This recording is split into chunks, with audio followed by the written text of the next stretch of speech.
When we think about building a better future for our region, it means really tackling some of these really difficult legacy challenges that we've inherited. We tend to think when we talk about air quality, it's something you kind of take for granted. You just breathe the air, and because it looks clear, you think it's clean. And then you come in and you realize that in large parts of San Diego, we have some real air quality issues. You have individual neighborhoods in San Diego that are 8-9 times more likely for those children to have asthma than other areas. And that's simply not right. No matter where you live, we can all agree that that's not right. The air that we breathe, the air our children breathe, it ought to be clean. When we think about tackling the issues of climate change, reality is that's something we've got to do. We have to do it.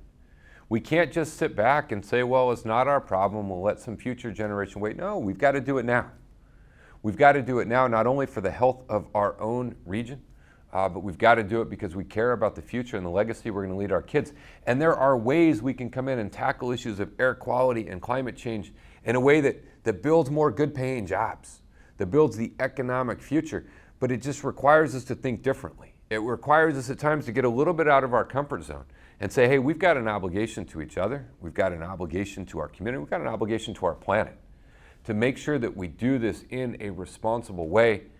And the opportunity is not just lower carbon emissions and cleaner air, but it is better jobs, and it is healthier communities, and it is thriving opportunities.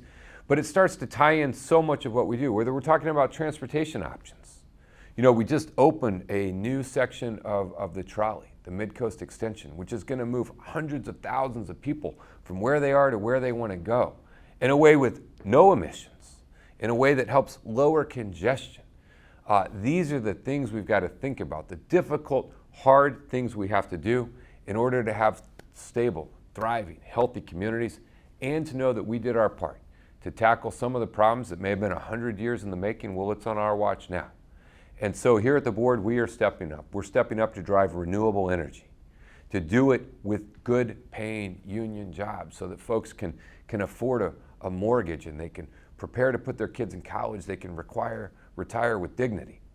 We're stepping up to tackle issues of climate action with the Climate Action Plan and moving towards different sources of energy. We're working around things around electric cars. Electric cars have a tremendous opportunity, but they're not available to every neighborhood and every person.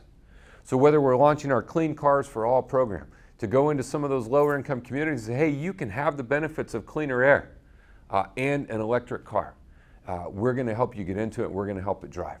Whether we're talking about more transportation options to help people get from where they are to where they want to go, providing cleaner energy, providing less emissions, taking on polluters, driving issues around toxic hotspots to crack down on polluters to protect the lungs and health of each other. These are sometimes controversial issues or difficult issues, but there's an opportunity in front of us, if we will seize it, to do our part to pave the way for a better future, better jobs, cleaner air, less pollution, more opportunity, and the notion that we took the challenges of our time and we confronted them head on and we made a difference.